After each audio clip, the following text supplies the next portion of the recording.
नमस्कार, सुस्वागतम दर्शकों जी। मैं बीएन फिर एक बार आप लोगों का साथ। दर्शक, एक नए अध्ययन से पता चलता है कि येल शोधकर्ताओं द्वारा विकसित एंजाइम आधारित उपचार ने आनुवंशिक और गैर आनुवंशिक माउस लूपस मॉडल दोनों में स्व प्रतिरक्षा को कम किया और मृत्यु दर को भी कम कर दिया। शोधकर्ताओं ने कहा कि 18 जून को जेसीआई इनसाइट पत्रिका में प्रकाशित निष्कर्ष ऑटोइम्यून रोग चिकित्सा में एक महत्वपूर्ण प्रगति को दर्शाता है। लूपस एक पुरानी ऑटोइम्यून बीमारी है जो शरीर के किसी भी हिस्से में सूजन और दर्द पैदा कर सकती है। येल स्कूल ऑफ मेडिसिन में पैथोलॉजी के एसोसिएट प्रोफेसर और अध्ययन का प्रमुख लेखक डॉक्टर डेमिट्रियस बेड्रॉक ने कहा, हालांकि हाल ही में लूपस में अमेरिका में युवा महिलाओं में मृत्यु का प्रमुख कारणों में से एक माना गया है, लेकिन हम वास्तव में ये नहीं समझ पा रहा है कि इस रोग का कारण क्या है जो 1.5 मिलियन अमेरिकियों को प्रभावित कर रहा है।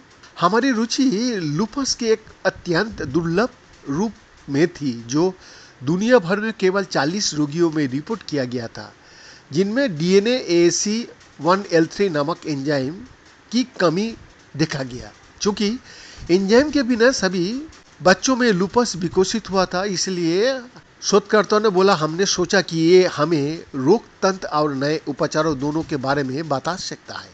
लंबे समय तक काम करने वाले एंजाइम की साप्ताहिक खुराक, जिसे डीएनए AC1L3 की गतिविधि के दोहराने और शरीर द्वारा अवशोषित और उपयोग करने के लिए इंजीनियर किया गया था।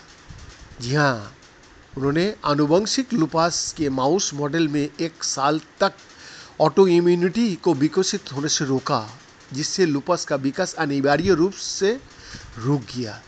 अब बीमारी की शुरुआत के बाद खुराक देना शुरू किया गया तो एंजाइम ने मृत्यु दर को भी कम कर दिया।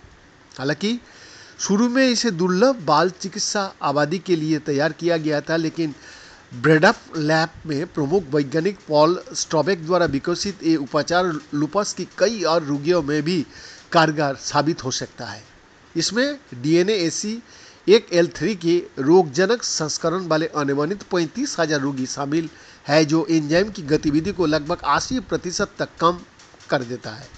इसमें लूपस के वो रोगी भी शामिल है जिनके पास डीएनए AC1L3 को बेअसर करने ऑटो एंटीबॉडी भी है, जिन्हें 2023 में जॉन्स हॉपकिंस यूनिवर्सिटी में डॉक्टर फिलिप एंड्रेट की प्रयोगशाला में चिन्हित किया गया था। जी हाँ, एंड्रेट नए अध्ययन का सह लेखक भी है। एंड्रेट ने कहा, हमें हाल ही में पता चला कि लूपस के लगभग 1/3 रोगियों में ऑटो एंटीबॉडी है जो डीएनए AC1L3 के कार्यों को अवरुद्ध करता है, जो उन रोगियों की तरह है जो एंजाइम के बिना पैदा हुए थे।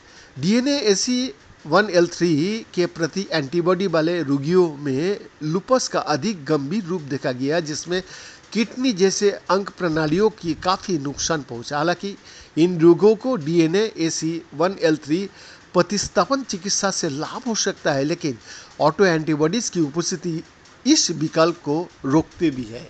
ये निर्धारित करने के लिए क्या नया एंजाइम उपचारात्मक एंड्रेट द्वारा अध्ययन किए गए रोगियों को लाभ पहुंचा सकता है। ब्रेडॉक लैब ने उन्हें परीक्षण के लिए एंजाइम का मानव संस्करण भेजा। एंड्रेट के लैब को इस बात का कोई सबूत नहीं मिला कि लूपस के रोगियों में मौजूद ऑटो एंटीबॉडी को निष्क्रिय करके एंजाइम को पहचाना जा सकता था या नहीं। ब्रेडॉक ने कहा, लूपस रोगियों में 100 प्रतिपिंडों को निष्क्रिय करने की हमारी संभावित चिकित्सा पद्धति की पहचान में कमी से ये संकेत मिलता है कि हमारा तरीका इन रोगियों के लिए भी लाभकारी होगा। बीएन का एक्सक्लूसिव रिपोर्ट।